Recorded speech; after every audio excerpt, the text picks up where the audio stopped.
Sponsorul acestei ediții, cea mai recentă tendință în moda încălțămintei. Îți găsești perechea perfectă într-un mod unic și personalizat la Sayes Choice. Companie specializată în vânzări de automobile Top Auto. House Decor, locul unde fiecare colțișor devine o expresie a personalității tale. Acoperiș metal Promatei, siguranță și durabilitate înaltă. Invitați care au despre ce vorbi. E interplanetar aparte, eu. Nu iubesc lingușala, nu iubesc oamenii falși. Personalități din diverse domenii. Mereu discută, mereu sunt fetiți din astea care eu le numesc ciocănitori. Un talk show cu emoții, dezvăluiri. Știi, când tu vrei să cununi de dragul să ai abonați. Adevărul unor oameni care le cunoaștem viața prin întrebări esențiale. Și am simțit asta foarte devreme pentru că sunt un om care am un simț aparte. Șaptele simț e foarte dezvoltat. Oameni care au motivații, aspirații. Femeia asta a fost atât de chidănită la viața ei că... Iar noi le dezvăluim secretele. Și la urmă l-a chidănit și pe ăla l-a folosit ca pe o... de asta cum se cheamă... Întrebări și răspunsuri cu Ala Zasmenko. Bună seara, sunt Ala Zasmenko. Începe emisiunea Întrebări și răspunsuri. Îi voi adresa invitatului meu o serie de întrebări din viața sa personală și cea profesională. De asemenea, invitatul are dreptul să refuze să răspundă. În această seară alături de mine îl am pe Toli Druga. Bună seara! Bună seara! Bine te-am găsit! Mulțumesc de invitație și cu mare drag am acceptat invitația, deoarece am înțeles că e o emisiune nouă și emisiunile noi merită susținute. Mulțumim frumos! Cum te numim? Vlogger, tiktoker sau interpret? Cum vreți, așa mă numiți. Cine este Toli Druga? Pentru unii personaj incomod, pentru unii persoană talentată, pentru alții persoană buclucaș, pentru fiecare diferit, pentru că niște decile la mâini nu sunt tot una toate. Dar cum te numește lumea? Anatoli? Toli mai mult îmi spun, dar alții Druga spun. provine de la familia ta? Sau e pseudonim? Druga e familia. Ca tare era deodată Druga, când eram cu rușii, adică pe vremea sovietică lui tata, familia era Druga. Dar când am decis să-mi fac acte românești, am trecut în Drugă. Am făcut rectificări și, mă rog, din Parascheva în Parascovia, din Stepan Bunelu în Ștefan, știți cum se fac chestiile astea. Și adică Druga a rămas pe stil vechi, adică, dar de fapt e Drugă. Drugă Anatolie în buletin. Dar de unde vine pasiunea de artă la tine? Mai cântă cineva din familia ta? Tatăl meu, Dumnezeu să-l ierte, o cânta cu regretata maestră Maria Drăgan și de câte ori mă duc în satul Bălăurești din raionul Sporeni, când mă întreabă oamenii acolo de 40, de 50 de ani, a cui sunt, a cui ești, eu spun alu, el e de unde? Din Neamțeni, el e din Neamțeni. Elușa care cânta, Elușa Vulpoi, avea el o poreclă Vulpoi. Mă rog, și nu ieși teafăr de acolo să te potrivești la oamenii aceia, că sunt foarte omenoși. E tare mult o iubit pe tata, Dumnezeu să-l ierte, pentru că maestra Maria Drăgan, când cânta în cort, după ce își termina programul, Ilișor, hai, câți, că e rândul tău. Și e câte un stăcăneal, două de jenișor în spatele cortului, mă rog, cum era pe vremea aceea. Tata își făcea debutul la chitară și vocal și îmi povestea că lăsau formațiile. Băi, cine cântă în Ivanovca? În Ivanovca cântă hânceșteni. Cine cântă acolo? La Grozești. Cântă Cărpineni. Cine cântă acolo? Chișinăuieni. Cine cântă acolo? Ilușa. Care Ilușa? La nostru, la Neamțeni? Da. Dă-i dracul pe ăștia. Haidem la Ilușa nostru. Tăți, deci o hurtă. Într-adevăr, l-o iubi foarte mult. Eu nu eram la curent. Nu credeam pe tata. Până n-a murit și ducându-mă în satul Bălăurești, Zberoaia, Grozești, în satele astea, am înțeles. Talentul vine de la tata. Spune-mi, te rog frumos, câte piese și videoclipuri ai realizat până acum? Videoclipuri nu țin minte exact câte, pentru că acum mai nou cu familia s-a axat pe familie și nu prea duc contul videoclipurilor, dar piese ale mele personale 13, dar cu cu tot cu remixuri, 15-16, că am mai făcut modificări. Piesa, de exemplu, Tatăl meu. Rece și putrezește al tău trup în noroi. Timpul se scurge, viața se duce, tu nu ești cu noi. Pozele tale Din Tatăl meu am transformat-o tot același negativ, deja urmează, dacă o să mă ajute Dumnezeu, să o fac în Mama mea.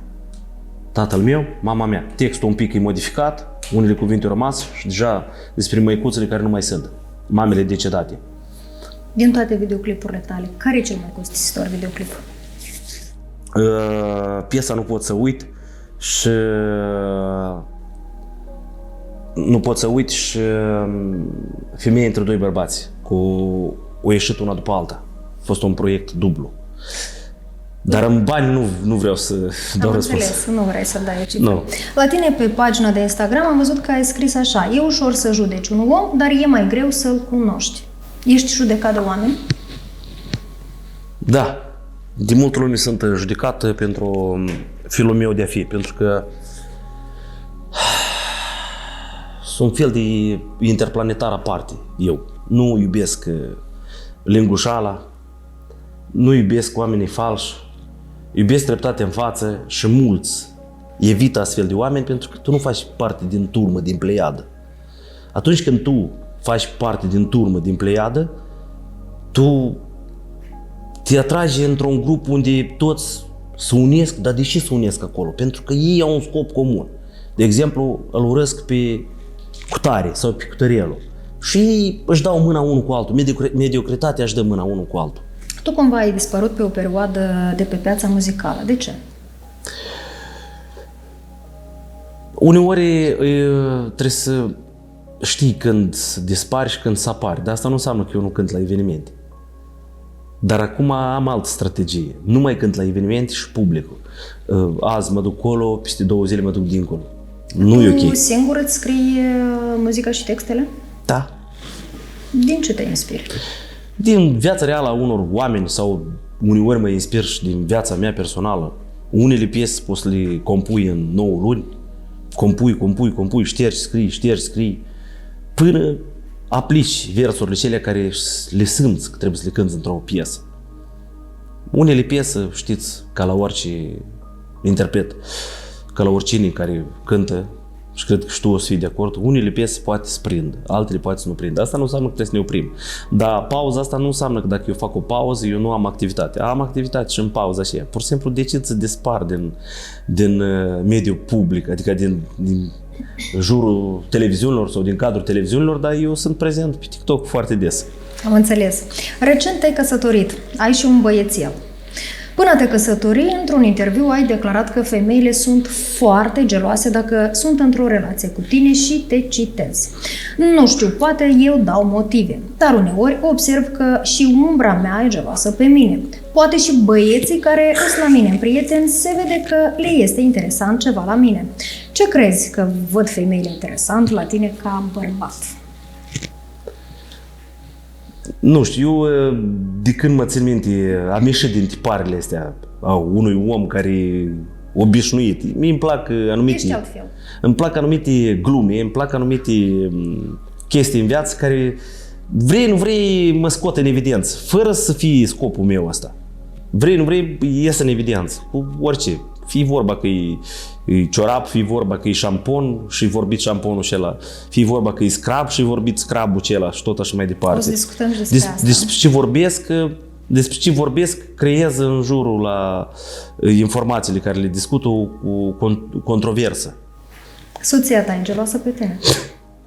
Eu cred că orice soție ar fi geloasă pe un bărbat, nu neapărat mine, pe un bărbat care mereu este în vogă și în subiect. Și la nivel de TikTok și rețele de socializare, eu sunt foarte des vorbit. Fie pozitiv, fie negativ, de unele guri feminine mai ales. Tu consideri că ești în vogă? Un bărbat care ești în vogă?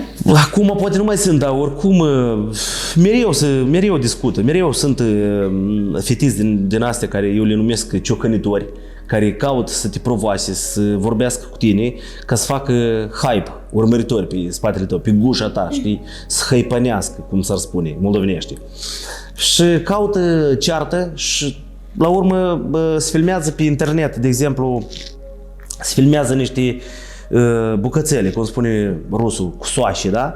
Și nu se filmează subiectul întreg, de unde și până unde s-a luat cearta aceea, sau deși tole druga e nervos, deși el se ceartă, dar se filmează anume bucățele acelea unde eu mă revolt. Asta e cel mai iurea, sunt conturi de genul, creatori de conținut de 2 bani, care filmează numai bucățele de gen, nu filmează toată secvența de live. Este niște copii degradați care n-au ce face și filmează. Tu ești gelos pe soția ta? Nu neapărat că aș fi gelos, dar noi ne cunoaștem foarte bine fiecare locul lui. Cum te împaci cu soacra? Foarte bine. De la început era un pic așa mai ațoasă, mai serioasă, mai severă, până când o înțeles că nu trebuie să mă tratez ca pe un angajat, de exemplu. De ce? De ce? De aia pentru că o înțeles că... Nu te-a acceptat în familia lor? Da, m-a acceptat, Doamne ferește. Din start am avut o discuție telefonică cu ea, nu mă văzuse, nu mă cunoscuse și ce când cine mai și ăsta. Și n-am lungit noi discuția. Pe urmă ne-am văzut, ne-am mai studiat și eu pe ea și ea pe mine și soacra a înțeles că nu trebuie să amesteci în familie, asta e foarte bine. Soacra dă sfaturi foarte bune și el puțin în prezența mea, nu știu, în lipsa mea. E clar că lipsa mea mereu o să iei cu fata ei. Dar uneori unde fata ei greșește și, mă rog, diferența totuși e 12 ani, pragul ăsta de maturitate la mine este diferență. Am trecut prin mai multe față de Olga, care are 25 de ani, eu am vârsta care eu am, mă rog. Și trebuie să fim calmi și să aplanăm certurile, să nu le dezvoltăm, să le dospim ca cum se cheamă chestia asta, care e drojdie, da? Și soacra îi dă sfaturi mereu interesante, Olgăi. Acum Olga face niște cheesecake-uri foarte bune și le duce la mama soacră să le vândă, că îți lingi degetele și te uiți la cheesecake-ul și ăla și... Dar de unde este soția? E wow! Din Iedineț. La ei a fost așa o situație, s-a mutat din Moldova, în Ucraina, a trăit acolo, s-a început războiul, era vai și amar de lume și nu știu care și unde să fug ca șoare și sămane în toate părțile. Și iar au fost nevoiți să vină în Republica Moldova și au venit aici și soacra a deschis un magazinaș la Botanica, mă rog, un magazinaș, nu mai spunem în incinta cărui facem publicitate, care mă urmăresc, știu. O deschis un butic, că acolo îți dă o butici în arendă și vinde produse bio. Și descurc foarte bine. Muncesc, într-adevăr, schinuiți. Cine nu muncește, nu are. Și Olga, ca să nu aibă timp de gelozii sau de certuriele de-astea micuțe, să nu stai numai axat pe deasupra mea, Face deserturi. face niște cheesecake-uri, niște tortulețe din astea, mamă, e wow! Chiar eu o descoper în fiecare zi, eu descoper ceva interesant în soția mea. Are niște chestii fenomenale. E, într-adevăr, în genere, studiat ceva legat cu designul. Și în materie de haine se pricepe foarte bine și în culori, și cu saturații, cu neon, cu niște nebunii de genul, până la ceea ce ține de arta culinărie. Adică îi place foarte mult să gătească, să dezvolte, Mă mândresc, dacă sincer, cu dânsa, că eu, ca Adrian Ursu, cum soția lui Irena, dacă nu mă greșesc, tot are ceva treabă Așa cu este, da. chestii de genul. Fix așa și la mine, eu fost, cred că soarta să am treabă cu fetiță care și cu designul se pricepe foarte bine, și cu stilistica, și cu cheesecake-uri, cu tortuleți, cu diferite deserturi improvizate, mega wow.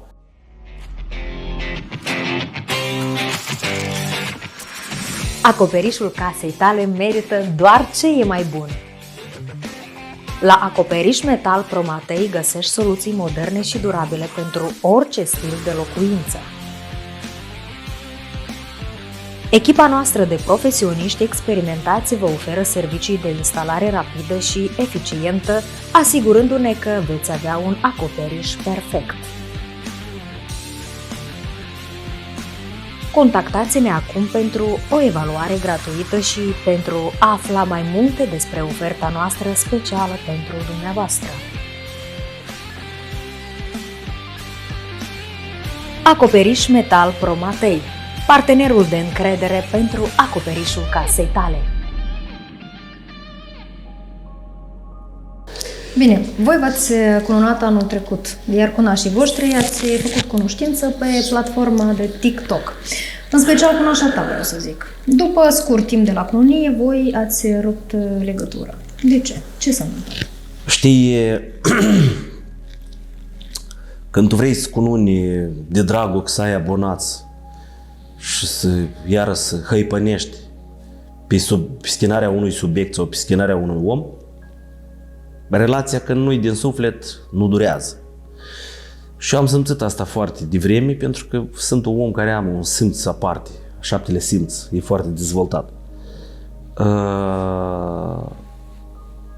Cum am făcut cunoștință cu, dacă îmi permiteți, un pic e mai lung. Da. Am făcut cunoștință în felul următor, pe internet. Băi, toată lumea o hate-uia, o ura, adică cum și minim mă urăsc și pe oricine poți să-l urască un dușman.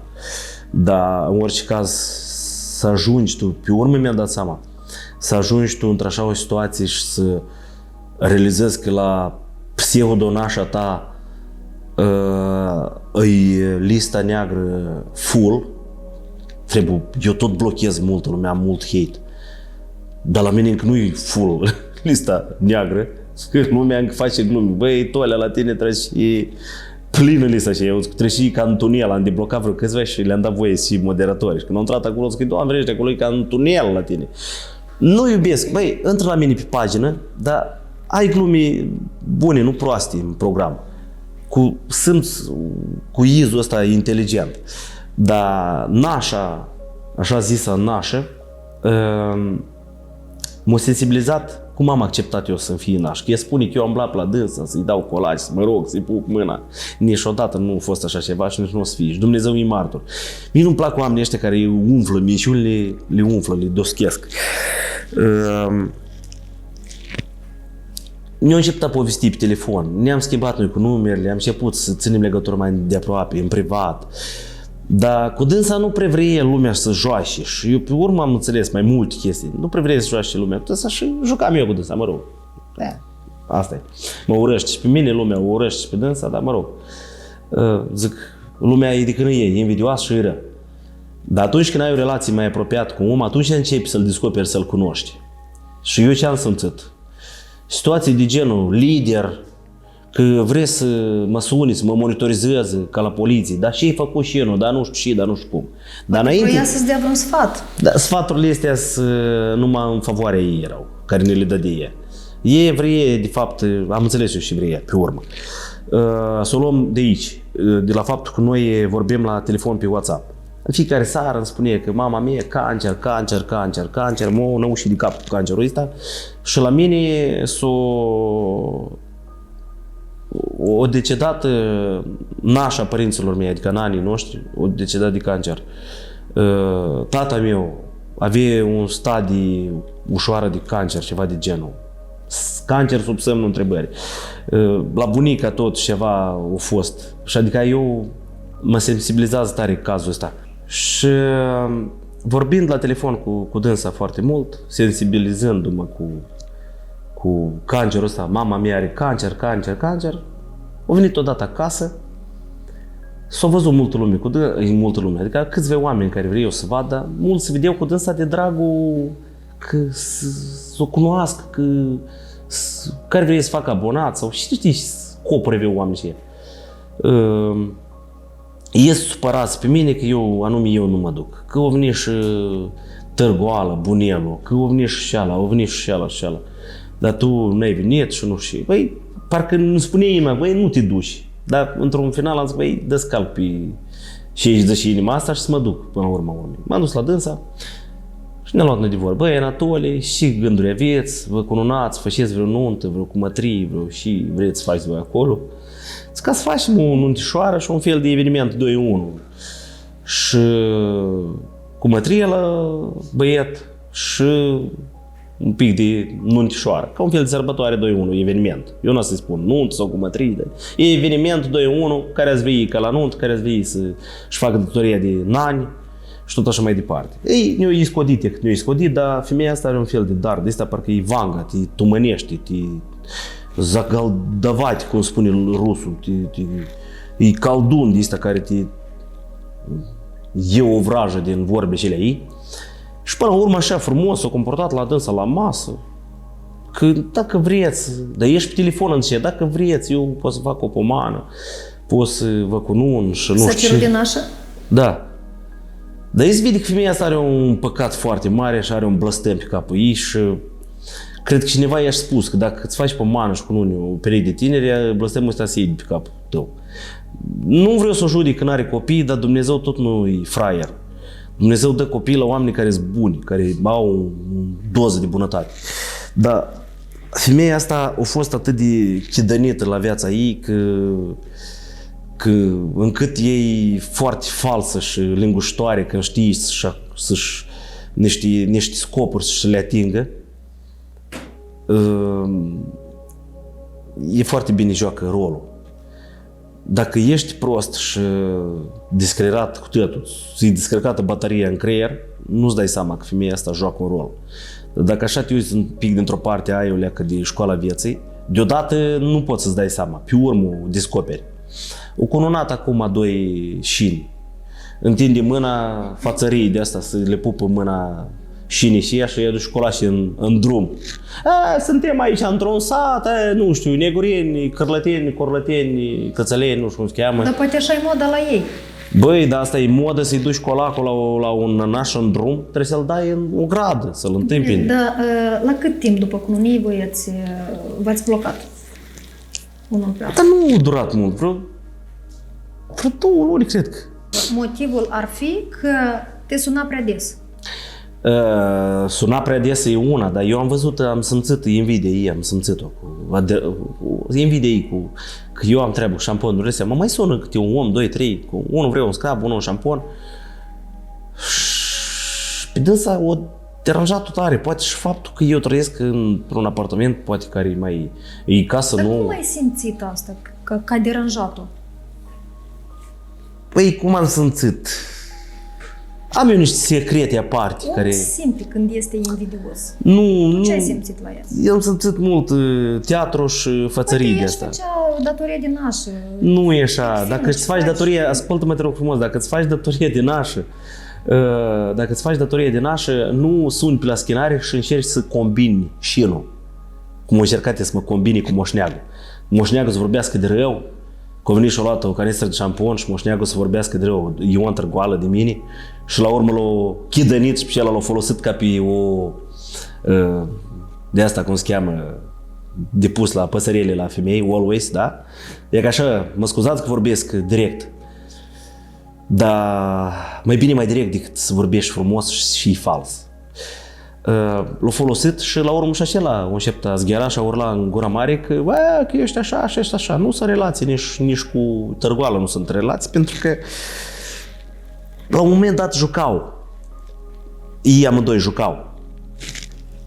Și cum jucau, moșneacul cânta și auti, p, aici, auti, p, așa, îi donează, auti, p. Și la masă a spus o chestiune, că așa pentru baniul și de omul, ha, cum se râde, ha. Gata, s-a aprins un beculeț. Și de aici a urmat toată istoria care am înțeles-o. De unde vine toată situația asta, deși femeia asta spurghește pentru baniul și de omul, că în genere, după și noi...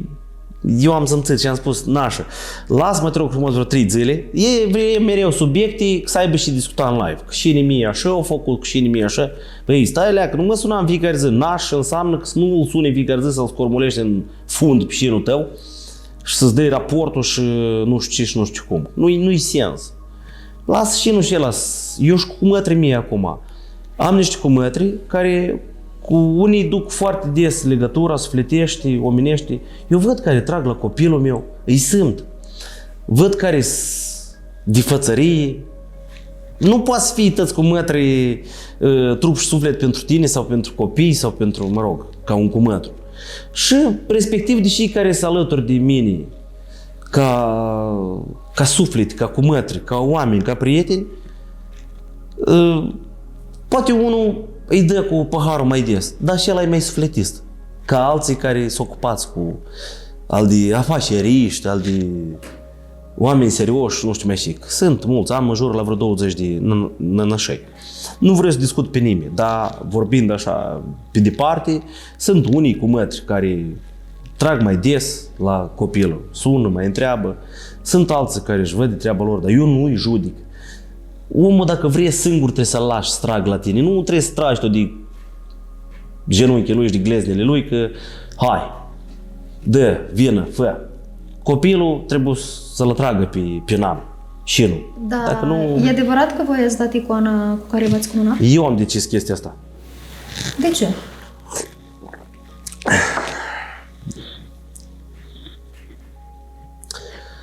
Pentru că era foarte mult ceartă în casă. Și poate nu neapărat icoana, după cum poate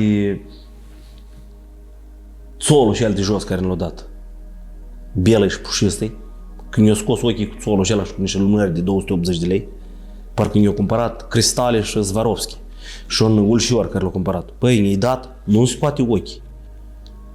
Dumnezeu cu tine. Și ne-a ieșit ochii atâta, vorbea în live-urile astea că... În genere, eu vorbesc acum de dăsă, dar nici nu-mi face bine să vorbesc despre persoana asta, serios. Ne duce o stare de negativ, dar încerc să vă spun până la capăt. Și la un moment dat am zis că Olea, eu nu știu cum tu, dar eu am decis să...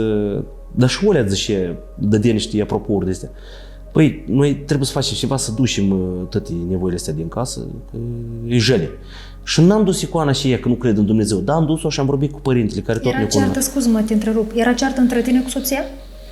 Da, era gălșeavă de asta, ciudată, mereu, tulburări de astea.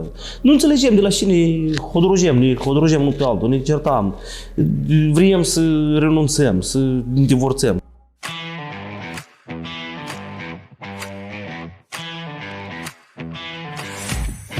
Descoperă eleganța autentică cu House Decor.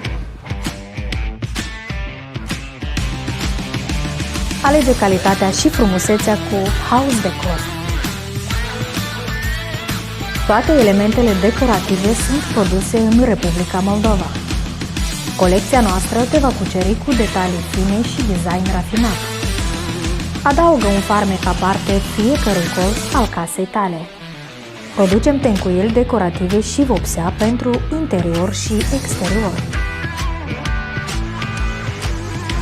Acum suntem în toate raioanele din țară, iar în curând și în România. Și la un moment dat am decis să ducem la mănăstire, că am vorbit cu părintele, vorbisem cu vreo lună înainte, părintele a zis că nu-i problemă, Anatole, dar el m-a memorizat, părintele acela. Băi, în viața asta nimic nu e întâmplător. Părintele acela ne-a dat, părintele Vladimir de la mănăstirea Condrița, și îndemn toată lumea, duceți-vă acolo, oameni buni. Ne-a dat o icoană datorită faptului că el a văzut ceva la mine, a văzut un gest, că a ajutat un bătrân pe scări să coboare, nu putea coborâ și nimeni n-l-a ajutat pe bătrânul ăla. Și a zis, fratele meu, a zis, bravo, a zis, tu l-ai ajutat pe moș, nu știu cum îl cheamă acolo, să coboare. Și ne-a dat o icoană. Eu la rândul meu îi dau și eu un șampon. Și datorită la șamponul și ăla m-a memorizat și îmi spune, băi, avem un păr foarte oloios. Îți mulțumesc, fratele meu, foarte mult. În genere, e foarte mulțumit de produs, mai ales când au auzit că ești din Istanbul. Și am dus icoana acolo, a spus că las-o, ia că acolo în cutare colț, am lăsat-o acolo icoana, covorul, ulșiorul. Lasă să folosească biserica de ulșiorul și ăla. Poate pe biserică blăstămurile și vrăjurile astea și ne-au făcut ei pe ulșioarele astea. Buchetul l-am luat, buchetul cel de secară și l-am aruncat în urnă, direct. Tot și fășem eram nevoit să fac live. Live am luat, sau video, fac cum eu buchetul îl arunc, video trebuie să fac cum eu pomenile astea și le duc la biserică. Când eu scos ochii de Doamne ferește, parcă mi-au cumpărat un tank. Erau băieți care foarte înstăriți, unul are betoniere pe oraș. Nu știu câte betoniere, e milioner de mult băietul ăsta și e simplu ca 3 capici. Are lui soția lui 2 saloane făcut, nu mi spun numele. Vrea să mă cunune și într-adevăr cu sufletul. Și eu i-am spus că cine vreți să vă cunune? E că este un om care l-am uchit ca nănaș. Și mai este încă unul, altul cu Moldova-Italia. Trebuie, din 2-1 te asiguri, adică dacă nu e nănașul unul, băi, ții pe altcineva ca nănaș. Dar am înțeles una că nu se merită să te osândești, să-ți cauți nănaș sau să vrei nănaș. Dacă cum te-ai întoarce înapoi, nu ți-ai mai Doamne ferește, nu, doar să văd omul și ăla că într-adevăr mă iubește ca pe un Dumnezeu, ca pe nu știu ce, dar de ăștia care numai de atâta să facă mii de vizualizări. Crezi că nașa ta a fost abonați. pe interes? Tot dacă îți dă niște namioașe de astea că păi, și nu, du-te rog frumos și să-i duci 100 de euro lui mama. Dar de ce nu-i transferă lui mamsa? De ce pe mine mă nu monitorizezi cineva și transferuri faci de parcă Doamne ferește și sunt oameni deci care iau niște fobii de astea, poate ei nu sunt atât de asobine sau nu sunt atât de bombardieri cum scrie de că e bombardieră de asta cu 3 inele din lombard și duci și se duci 100 de euro lui mama și 20 de euro îți ții și Lucina să vă luați înghețat și la urmă vorbește în live că pe satana sau pe cuvântul ăla, știi? Mă face în tot felul că nu se duce și el gratis, că trebuie să-i plătesc drumul. Niciodată în viață n-am cerut bani de la dânsa să plătească drumul. Eu am vrut să-i dau 120 de euro. Ei îmi trebuie pe PayPal și de pe PayPal, adică eu scot, dacă îmi scoți de pe PayPal, tot să ție procente. Și dacă ție procente PayPal-ul, ție procente și cardul și îți mai e acolo, și când te uiți, tu ești la 100 și ceva de euro dacă mi-au rămas acolo 10 euro. Ea a apelat la tine ca fiind să Da, ajuți. și eu m-am dus, dar nu trebuie eu banii ăștia. Am zis că nașă, eu dau toți banii. Mie nu trebuie datorii sau ghemoroiuri de astea pe cap. Eu mă duc să duc toți banii. Nu e și nu, eu ți-am dat, ieți 20 de euro ție. E mielă și tare Eu omul să mă ăsta. întorc la icoană. Mie mi este interesant ce a zis preotul în momentul când tu ai dat icoana și ai zis că gata.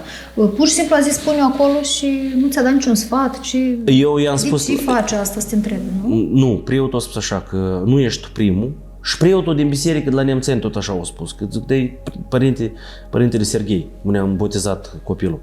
Eu ca tare mă gândeam să-l botez la Condrița, dar mama mea a vrut ca un fel de surpriză să-i facă, e primul nepot și e foarte mult așteptat copilul ăsta. Eu mai am un frate mai mare, el nu are familie și cred că nepotul ăsta, știți cum la noi, nimic nu e întâmplător.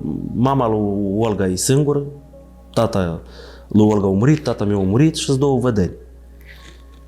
Și a decis mama că să facem la țară. Și au venit toți oamenii, nănuții, au venit, care au putut, care nu au putut, peste hotare, asistă, mai trimit unii de peste hotare, un 1.000 de lei la copil, un 2.000, mă rog, pentru necesități. Că știm foarte bine că și faci tu cu banii ăștia, da?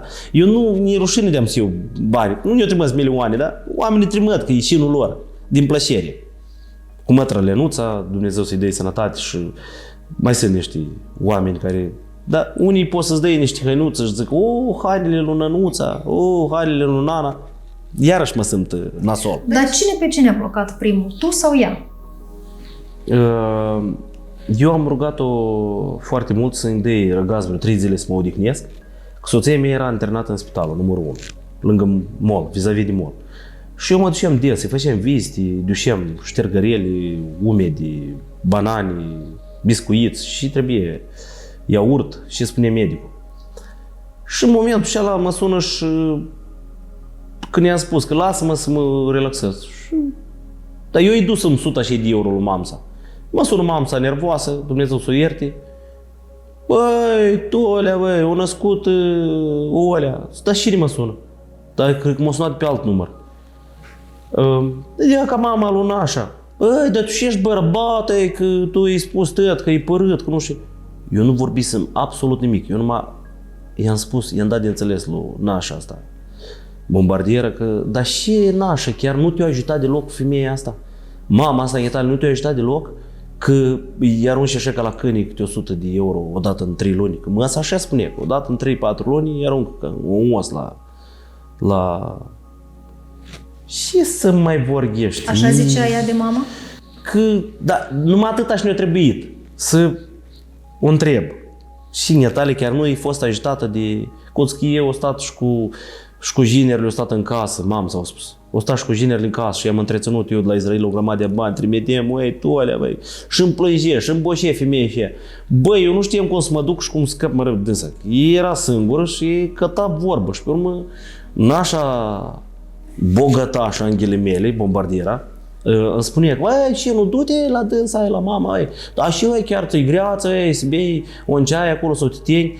Nu mă tem, dar nu vreau să stau lângă oameni care au cancer. Eu sunt sensibil tare. Nu vreau că nu mă simt ghine. Eu când văd că femeia și îmi boșește și îmi plânge, că tu ești conștient că tu ai cancer, ferează Dumnezeu. Și când tu știi că mai ai 3, 4 zile, 5 zile și nu știi că mai ai trăit, și când normal că îi explodezi și îi spui la omul ăla diferite filme de astea de groază și omul ăla îi se ridică părul, îi jos, iar se ridică, iar îi cade jos. Sunt multe momente așa ciudate. Evreii să aibă cineva grijă de mamă și să aibă asistent social. Cine e primul blocat? E m-a blocat. Coana în cauză m-a blocat și a început a vorbi iurea de mine. Șenul, satană, drac, iud, lumea, felicitări, a născut soția de-am peste o bucată de timp, peste o săptămână, două. A născut Șena, felicitați-o pe dânsa, eu nu știu nică, nu i-a spus nimic. Și m-a blocat pe toate rețelele de socializare, pe mine și pe alea. Deci n-am mai încercat să o mai caut, am vorbit cu nașul. Te-a blocat după ce a născut? Înainte de naștere m-a blocat. Deci nu mă dădui să mai... Eu i-am spus, să-mi les 3 zile. Când au auzit 3 zile, gata, o să-mi țin că eu țin distanță și o să că noi ne dezasociem, noi nu ne asociem, tra-la-la, dar și e parcă cătat un fel de motiv. Poate nu era în dispoziția care trebuie. Da, și dispoziții. Dar cu nașul ai discutat? Am discutat cu Sergiu și băi, e un om de aur omul ăsta, pur și simplu el nu știe, încă nu conștientizează, îmi pare rău de dânsul și la multă lume le e clar că nu conștientizează încă sub aripa la și lup, asta e lup, femeia asta e lup, nu conștientizează sub și dictator și eu îi spuneam, nașu, și în Italia vrei să spui că tare din plăcere ieși în fața la cameră și dansezi cu dânsa și înțelegi că uneori nu mai am eu așa dispoziție de asta, dar e persoana dragă și trebuie să-i fac și să-i plac. Și vrei. Dacă el, sărmanul, nu are cuvânt acolo. Nu are cuvânt. Asta e... Dar soția ta a discutat cu nașul? Șoc și groază. Soția mea a discutat numai... Soția mea a discutat numai la telefon când s-a enervat. Am stat la masă cu dânsa și cu dânsul și cu moșneagul, târgoală, partenerul de bârfă care era aici și la urmă s-a chidănit unul pe altul. Și asta de 2 ori ne-am văzut. Când am fost la dânsă și când o cai și nu caută niște colași simple și niște de astea tot simple, că nu trebuie. Ei trebuie show. Nu mă interesa pe dânsa să am eu timp de pregătire, să-i găsesc eu lungă de asta și nu știu ce. Și-o luat rochii. Pe nașul tot l-a îmbrăcat pe rep, eu luat niște de pe univermag, eu luat de pe unic, niște o cămașă, niște blugi acolo. Mă rog, omul e om, trebuie și el să-i aranjat. Și îmi pare rău că am ajuns la așa situație, dar știți, asta e o lecție de viață. Olea au discutat ultima dată cu nașul, când au discutat la telefon și când au zis că nașul, știi ceva, îți te rog frumos și că o făcea în tot felul pe soția mea. Dar soția mea n-are treabă cu mediul public. E acum... Dar de ce? E rușinoasă. De ce nașa nu mi-a urât pe Fina? De ce nu mie? E recurge la orice gest numai să aibă oameni mulți pe live, înțelegi? E când stă cu minte și îi trează, e n-are mai mult de 200 de oameni în live. Cum dumnezeiești și ăștia are oameni mulți, e patoc de oameni, strandașiri, spălării, cadouri, înțelegi? Tu ești o persoană conflictuală? Eu sunt o persoană care, pe cât de conflictual par, pe atât de multă liniște îmi doresc să am. și îmi place să mă dau într-o parte. Doar atunci când sari în capul meu, nu știu, când sare cineva în capul meu, încerc de multe ori, de 2-3 ori, maxim de 3 ori să discut cu omul.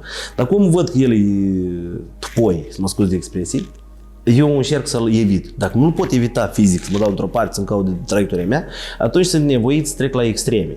Și extremele cele se soldează în majoritatea cazurilor, s-au soldat cu vătămarea omului care începe să sară la mine la bătaie.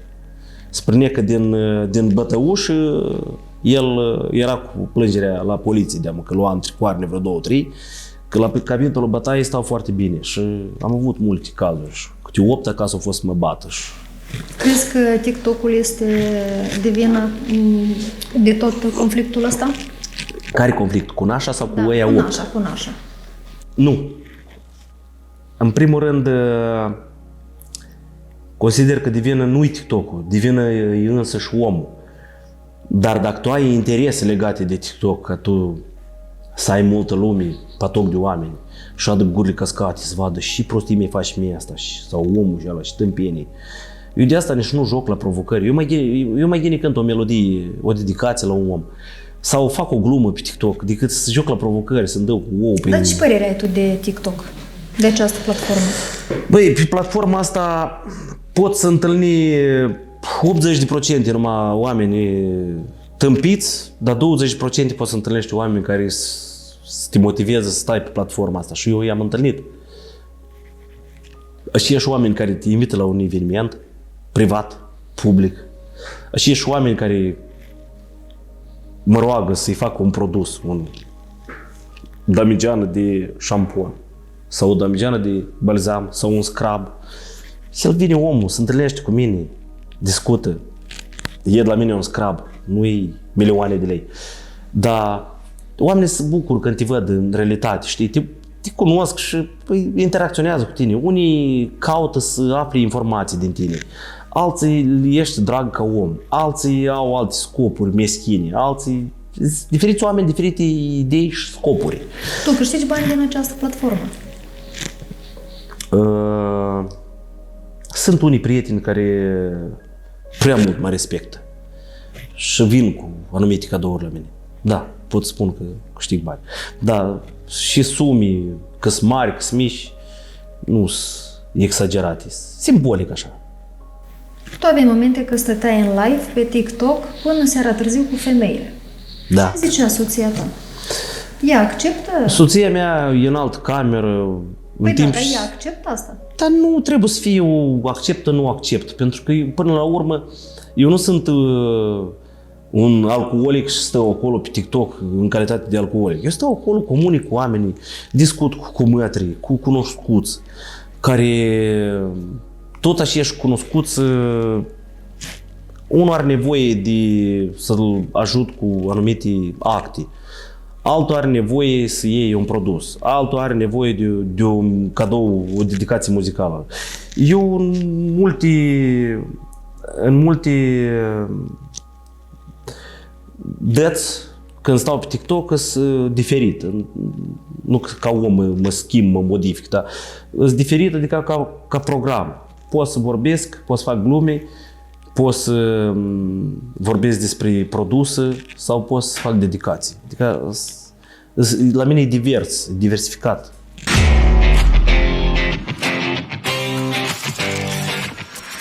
Acoperișul casei tale merită doar ce e mai bun. La Acoperiș Metal Promatei găsești soluții moderne și durabile pentru orice stil de locuință. Echipa noastră de profesioniști experimentați vă oferă servicii de instalare rapidă și eficientă, asigurându-ne că veți avea un acoperiș perfect. Contactați-ne acum pentru o evaluare gratuită și pentru a afla mai multe despre oferta noastră specială pentru dumneavoastră. Acoperiș Metal Promatei, partenerul de încredere pentru acoperișul casei tale.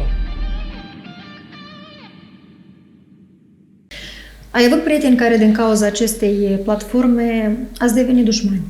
Da, asta e ceva normal. Da? Da, sunt. Este o vedetă în platforma asta, îl cheamă Andrei Bucataru, cred că îl știți cu toți. Ba mă blochează, ba mă deblochează. Erai prieten cu el? Nu neapărat prieten, dar am încercat să-i dau o mână de ajutor atunci când a venit la Moldova. Că l-am primit în casă, l-am pus la aceeași masă care am mâncat eu și mâncam eu și mânca și el, l-am culcat în...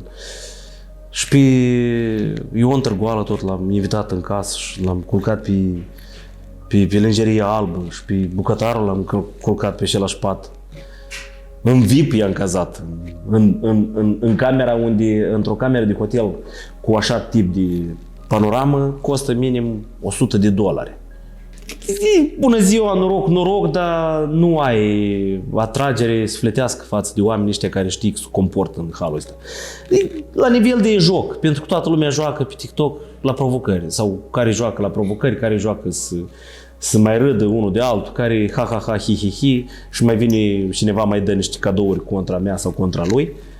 Ca asta e situația, dar să ai din parțit batoane cu Andrei sau cu Ioan, Moș Ioan, care e la multicritic, nu vrea să-i compui melodii și tot așa mai departe. Asta e bine că îi treci supărarea repede. Lui treci supărarea, dar nu recunoaște, Ion nu recunoaște că au făcut în jur la vreo 6.000 de abonați pe scherarea mea. Și aici au făcut. Stătea cu tanti Silvia în live cu pseudonașa și vorgheu, hămăieu, ha. Lătrade de asta, de hateri.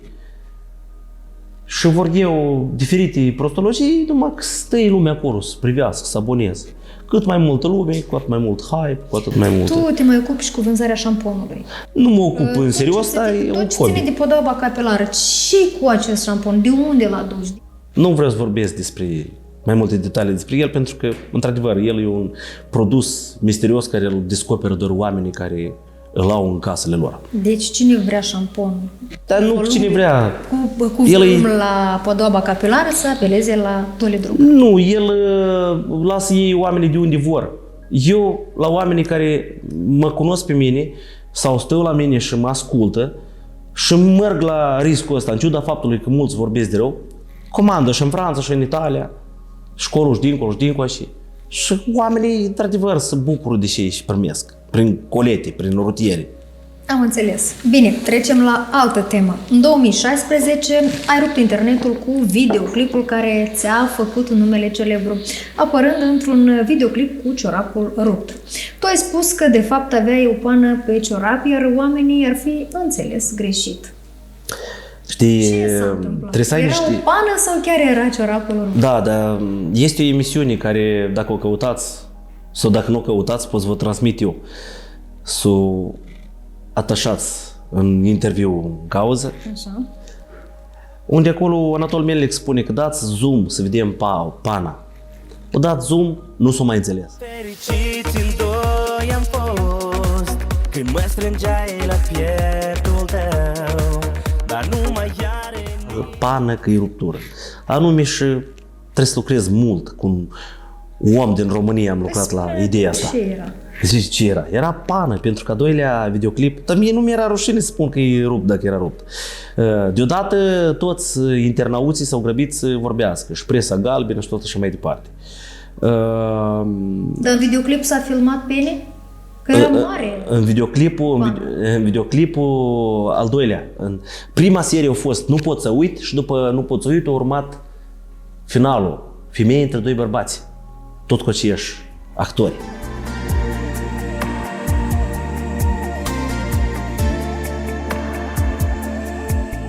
Și acolo sunt pieni, în Femeie între doi bărbați. Eu n-am scos încă videoclipul. I-am lăsat să muște momeala. Și pe urmă, după ce s-au grăbit al de Gabriel Marcu să vorbească despre pieni și nu știu mai și acolo și despre rupturi, Gabi Marcu de la Jurnal TV pe vreme ce e prezentator, normal că cineva trebuie să o facă pe polițistul rău, că Anatol Melnic o să spune, eu băietul ăsta mă cunosc de-amu, nu mai vreau să mai fiu rău cu dâns. L-au pus pe Gabriel să sară în pinteni, în pic, știi? Ce legătură avea sportul cu acest videoclip? Că tematica nu era despre sport. Dar eu am vorbit ceva de În sport? videoclip ești filmat într-o sală sportivă. Mulți bărbați când trec printr-o relație, eu de fapt aici am descris în videoclipurile astea două, pe mine niște prieteni de mei. În ce club sportiv ai filmat? Voievod, nu mi aduc aminte. Am uitat cum îi cheamă pe antrenori.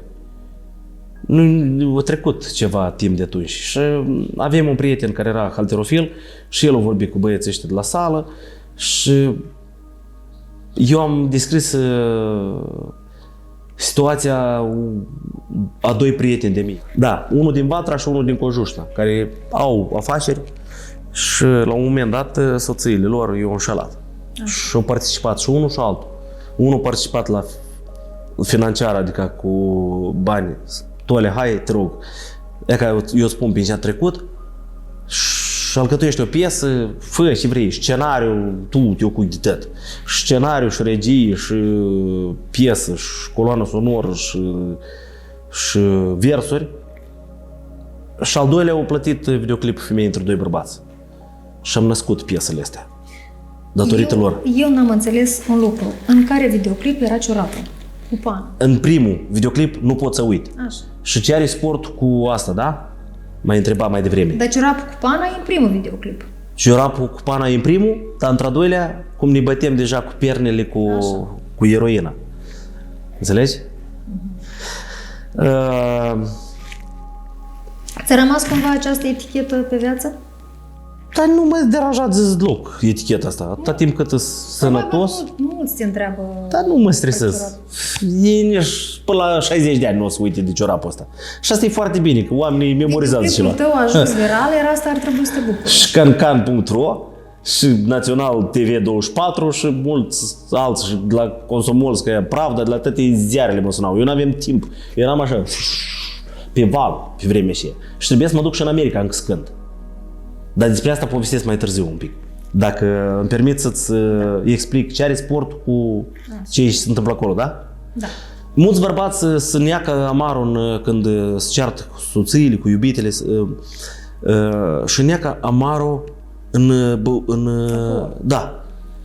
Dar eu am demonstrat că este loc de mai bine. Mai bine du-te și fă ceva cu folos, ocupi-te în sală, scoți stresul din tine prin sport și faci ceva benefic și sănătății și corpului tău. Și modelezi corpul și capeți o experiență și sănătatea ai și tot așa mai departe.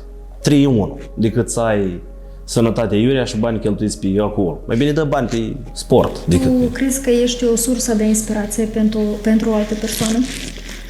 Pentru persoanele care în jurul meu, iată, pentru soție, pentru copil, o să mă strădui foarte mult să fiu o sursă de inspirație. Dar pentru alții, dacă eu nu sunt sursă de inspirație, nu mă deranjează absolut deloc. Eu nu trăiesc cu gura lumii, nu trăiesc cu părerea lumii, eu trăiesc cu ce fac eu și pun în buzunarul meu zi de zi. Dacă vorbesc cu oamenii că nu știu ce și nu știu cum că pe internet, unul nu-i place și altul nu-i place, asta e problema lor. Sunt liberi să vorbească. Și datorită la clipul ăsta nu pot să uit cu ciorapul. Trebuie să mă duc în America să cânt, pentru că venise o perioadă când comitetul ăsta de tineret trebuie să iei o decizie, pe Ionel Strate sau pe Adrian Ursu. Și mai mulți care spuneau că Ursu care că e Strate, care că Ursu care că e Strate. Și vreo câțiva s-au găsit acolo care zic, băi, noi de Strate au venit, Ursu a venit, noi suntem sătui de Strate și Ursu. Luați-vi Cuciuc, Țopa și nebunul ăsta de Tore Drugă, că el e și haios. El cântă și maniele foarte bine, adică și o să ne cânte și melodia asta și mai are el o palmă de melodie acolo interesante și bunica au căzut la pat în momentul ăla și își dădea sufletul, se chinuie să-și dea sufletul și am așteptat 3 zile și îmi zic, băi, decât concertul o să mă și, poate nu, poate asta e ratez șansa vieții mele să mă duc în SUA. Dar nu ți-aș spune că, Doamne ferește, în SUA e lapte cu miere acolo. Tot e obositor, duci în hotel, cântă la un concert, pe unul la altul, pe unul la altul, pe unul la altul. Am fost și în alte țări, și în Europa, și în Londra. Și în Londra tot e și la asfalt și aceleași drumuri ca în Detroit sau ca în California, New York și tot așa mai departe, Florida. Nu m-am mai dus până la urmă cu concertul ăsta, nu știu ce-au făcut băieții, le-am spus nu vă spărați, la mine bunica au căzut la pat, înțelegem, asta e fenomenul naturii, numit moarte. Și am stat lângă bunica, am dormit chiar și o noapte lângă dânsa, ultima noapte care am dormit-o eu, înainte să-și dea sufletul. Și până nu a venit fratele din Italia, nu muri bunica. S-a chinuit și respira greu, să-și dea sufletul, duhul. Și după ce a murit bunica, am decis că am luat o decizie. Am hotărât că am luat o decizie corectă.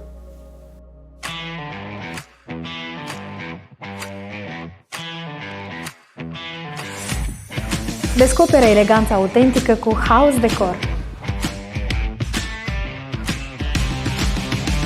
Alege calitatea și frumusețea cu House Decor. Toate elementele decorative sunt produse în Republica Moldova. Colecția noastră te va cuceri cu detalii fine și design rafinat. Adaugă un farmec aparte fiecărui colț al casei tale. Producem tencuieli decorative și vopsea pentru interior și exterior. Acum suntem în toate raioanele din țară, iar în curând și în România. Tu mai ai frați, surori? Adică da, mi-ai zis Mai că am un ai frate, 3 ani și 3 luni. Dar un frate mai ai. Da. Cum a fost copilăria ta? O copilărie ca la copii care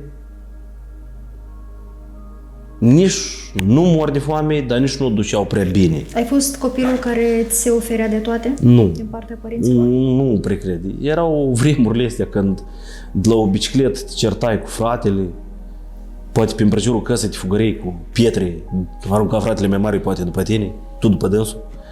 Erau așa momente de astea. În ziua de azi alintarea la copii mult mai mare. Eu mă uit, prieteni care au 5 copii, 4 copii, îi alintă jos pălăria. Eu am unul, dar eu n-aș permite să-l alint așa. Să aibă ce mânca, să aibă o jucărie, să aibă un computer, dar să aibă anumite teme care să nu pierdă timpul în zadar. Copilul ăsta trebuie, când o să crească mai mare. Și o să am eu grijă să meargă pe calea mea. Visul meu cu dânsul e legat de să deschidem un studio și el să fie un operator foarte bun. Cât de des mergi la mama? Acum mai rar merg la mama pentru că acum e fratele acasă, vine din Germania. Dar preconizez să merg în luna martie, pentru că el urmează să plece. Și când pleacă unul, mă strădui să fiu eu, să mă duc, să nu stăie singură. Toate care are de toate, mama, că merg pe împrejurul căsei, are tot și își dorește o femeie. Numai că îi trebuie o companie, e singur. O femeie singură, fără soț, deja și copilul, unul într-o parte, unul într-o parte, cam nu-i prea bine să fie singură. Este și țăuitul ăsta în urechi și poți să te apuce și depresiile dacă stai singură. Așa este. Care sunt regretele tale în viață? Da. Bună întrebare.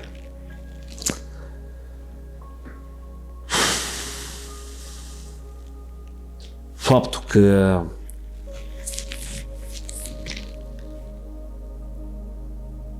cu tata ne-am certat de câteva ore. Foarte tare ne-am certat. Am ajuns și momente când eu trebuie să fiu nevoit să o apăr pe mama fizic. Și îmi pare rău că, mă rog, dar nu erau alte ieșiri din situație. Atunci nu era, eram clasa 9, 8-a, nu erau telefoane sofisticate, să suni, să vii 112, să vii poliția. De ce s-a întâmplat? El nu servie, tata nu servie, Dumnezeu să-l ierte, cu ani nu servie, de exemplu. Și când servie o dată în an sau o dată în 2 ani, s-a întâmplat momente că, da, el a fost și trăsnit de trăsnet. Și când a fost trăsnit de trăsnet, avea niște pete negre în piept. El și cu un om din sat, cu un băietan. Și oamenii i-au văzut pe dânși, pe tata meu și pe băietul și ăla, când i-au trăsnit, ei îmblau așa prin aer. Și după ce s-a terminat îmblatul și ăla prin aer, au căzut jos, a venit ambulanța, i-a luat, nu știu ce mai făcut cu dânsii, și a fost în armată, a fost comisat, o sărit dintr-o mașină, o sărit din... Nu știu, trebuie, era o operațiune asta, o sărit și a rupt piciorul și a făcut ruptură de os în vreo 3-4 părți. Și asta tot a ajuns la nerv, la cap. Era violent cu mama?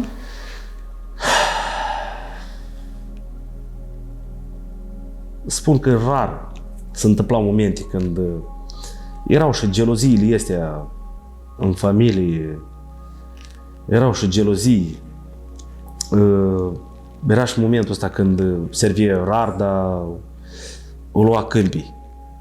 Dar, mă rog, fiecare om are păcatele lui în viață. Dar care... cu voi era violent? Și noi ne dușem, fugem la bunica, ne dușem și pe urmă vine, ne căta, haideți acasă. Ca pe vremea sovietică, cum o păță și Emilian Crețu, fix așa și noi am pățit în momente de astea. Și nu numai Emilian, dar mai mulți care am trecut prin situații de astea. Mai dormi prin gluga cu șocane. Te-a marcat aceste momente?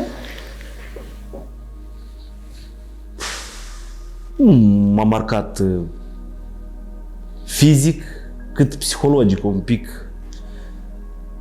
Sunt marcat și stau și mă gândesc că trebuie să dau altfel de educație eu la copilul meu, dacă n-am primit și n-am primit eu să ofer la copilul meu și la familie și la soție.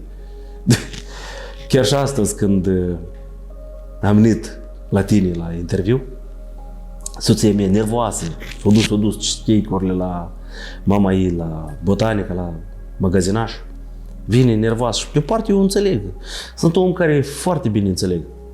Înainte de a măsura, putem să urla unul la mine, urlam și eu la dânsul, de exemplu, spam, dar acum stau și mă uit la omul și ăla și n-ar fi el și întreb, dar de ce tu răcnești? Hai calm să vorbim, hai liniștit să discutăm. Și mă duc eu la dânsa, o strâng, era nervoasă, o strâng de la spate, era la robinetul de la bucătărie, o strâng de la spate, zic, Olecica, și cu tine? Mami, hai și-mi calm. Și apoi închide ochii și da, într-adevăr, Bubusea, ai dreptate. E așa îmi spune, Bubusea. Bubusea, ai dreptate, mă scuz. Dar asta e o rutină pentru fiecare mamă. Și tu ai fost și ești mamă. Și altele vor fi mami care nu sunt mami. Și asta este un stres, este o depresie oarecare după ce naște femeia. Cu toate că eu când aud de depresie, eu îi trag un cior în fund la depresie și ieși. E o stare nervoasă mai mult decât depresie. Mă ocup de alte chestii. Fui, dar și depresie, și asta depresie. Ia du-te și ia microfonul, ia du-te și compune melodii, ia du-te și toarnă o canistră de șampon în alt canistră sau fă un duș cu... Eu antidepresie, eu am șamponul meu care mă bucură foarte mult și mă scoate din depresie și din stări și oamenii mii dragi eu scos din mătreață care au fost prin pușcăriile de la Rusca, au fost prin pază cu mătri de mii, care nu eram cu mătri cu dânși. Și s-a întâmplat că ies cu mătri datorită la șamponul ăsta. La ce vârstă ai început să-ți faci primii tăi bănuți?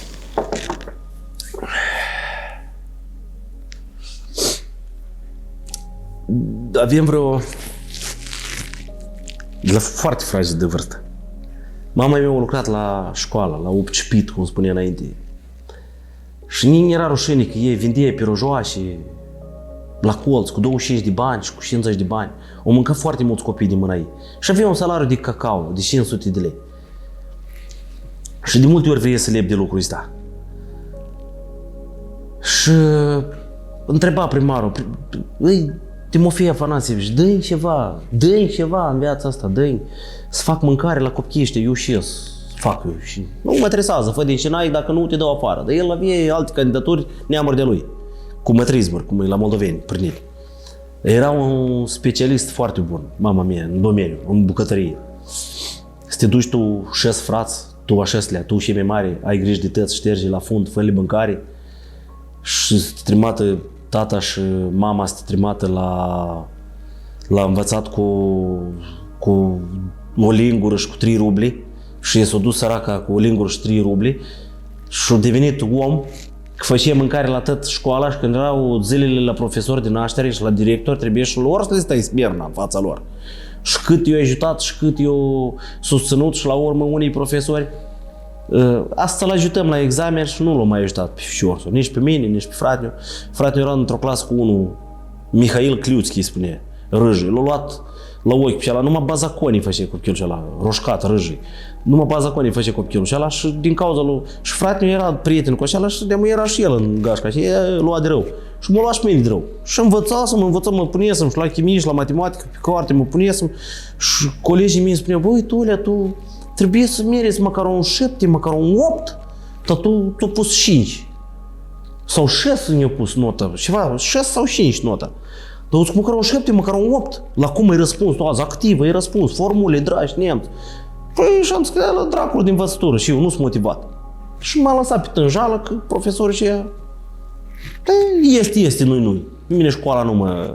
Principalul să știu, socoti, a scrie, asta-i. Dar formule, chimii, cai verzi păreți, asta nu...